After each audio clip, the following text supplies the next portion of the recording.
Ladies and gentlemen, boys and girls, welcome to another session of podcast. I wish and I'm sure you will enjoy listening to the broadcast. Why have you chosen sugar to work with? We have so many artificial sweeteners that are there already in the world. Don't you think these artificial sweeteners solve all the problems? Why do you need a sugar that is low in glycemic index? Yeah, this is a question which has a lot of answer to it, and there are only predominantly three artificial sweeteners are there in the market today. One is aspartame, other is sucralose, the third one is stevia. So let us talk about aspartame. In 1964, 65, there was a research going on in Chicago University in America. They were trying to find medicine for the ulcer part of the stomach. So when they were working on that, and they found a mixture of two amino acids giving a sweetish taste.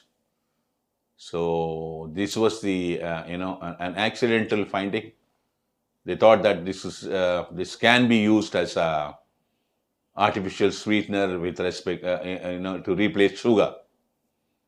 So they pulled out this concept, and then they marketed this, uh, looking around for someone to buy the technology. So an American businessman, who I don't want to name him, who bought this technology, and he went on to produce this to see the trials uh, in human, and it went on and on.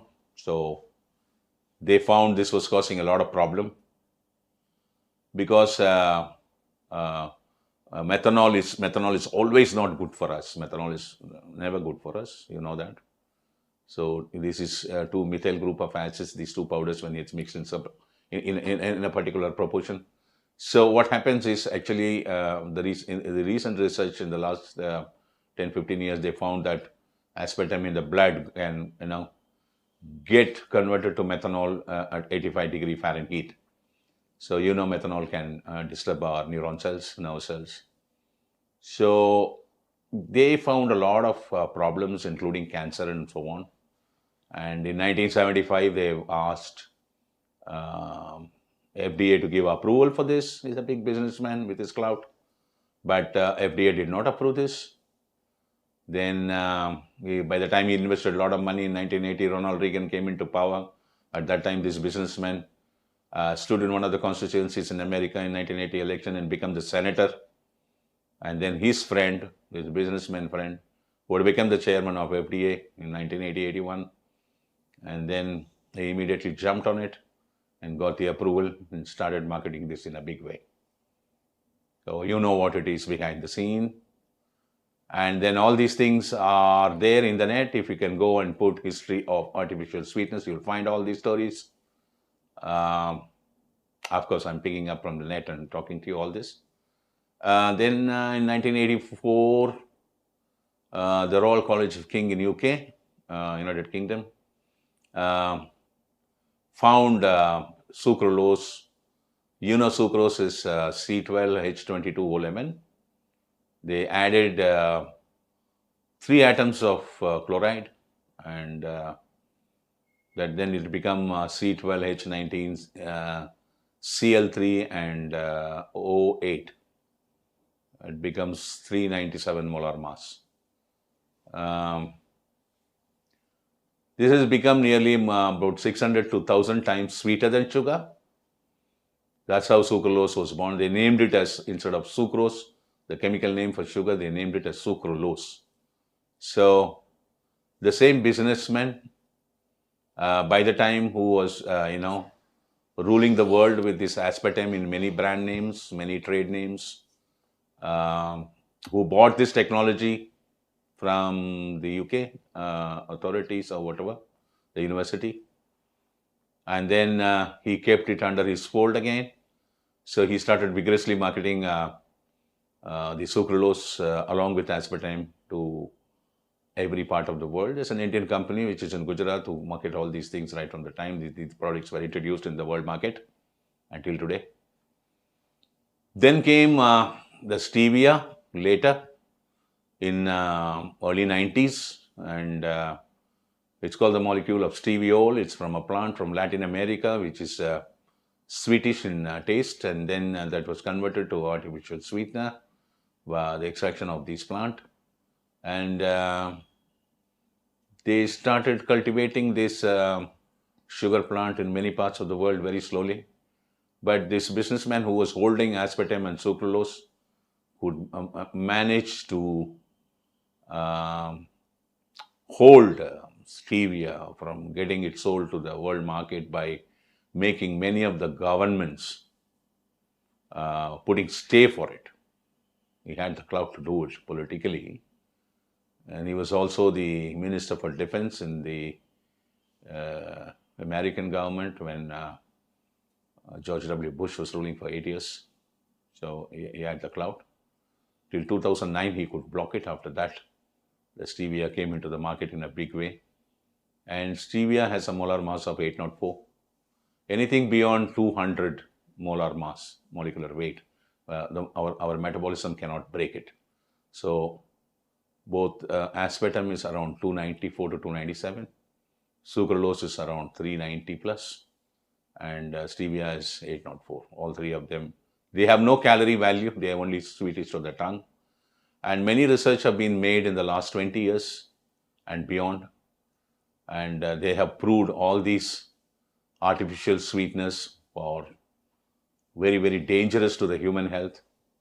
For example, I can tell you the aspartame alone has nearly about 96 side effects, including damaging your vision by destroying your photoreceptor cells in the retina.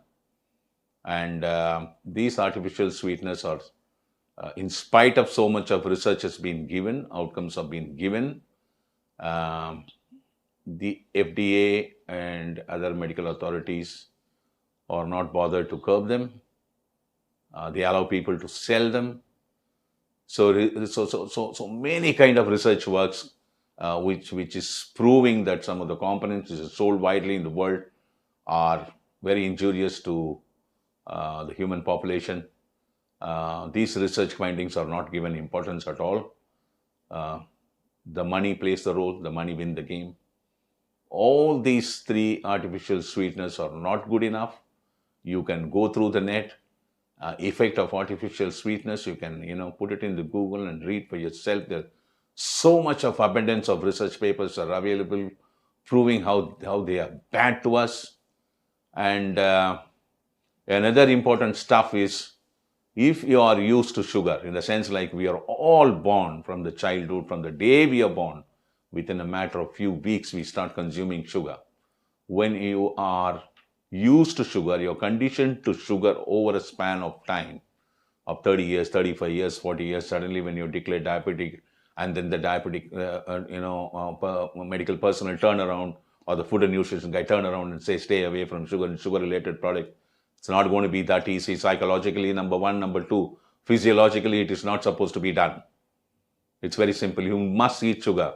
Sugar is the instant energy to the human body. Sugar is the instant energy to the human brain. Sugar has to go in. 30 to 40 grams of sugar per day should go in. Accordingly, you take your medicines on the higher side to control your blood sugar. But keeping you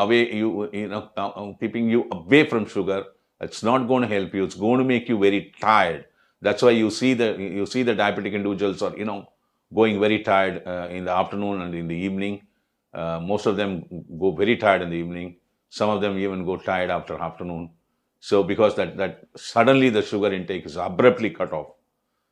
The human genome, the human gene patterns, the human cellular function and everything, when they are conditioned, they memorize everything. And if there's going to be an intake of a particular component from your childhood, and they are working based on that, which has to go on and on, you're not supposed to stop sugar. So artificial sweetness, you must have, every one of us can think that it has replaced the sugar. No, never. It is being sold. It is being sold. It is being pushed. I would say it is being pushed with a wrong propaganda by even the medical communities to keep you away from sugar. It should not.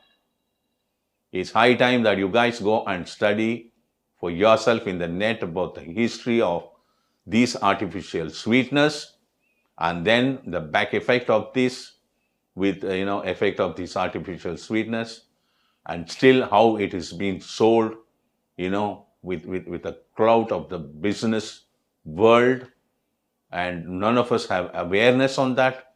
So realizing all these things, I thought that sugar should be made into diabetic friendly. So what if the modern science cannot do it? And I turned around to save people from artificial sweetness. I did this innovation and I was successful in delivering this to the people with all kinds of safety norms. This is the answer to your question. Back to you, Susan. Thank you very much for spending your quality time. Thank you very much for your attention. I wish you enjoyed this session. See you later.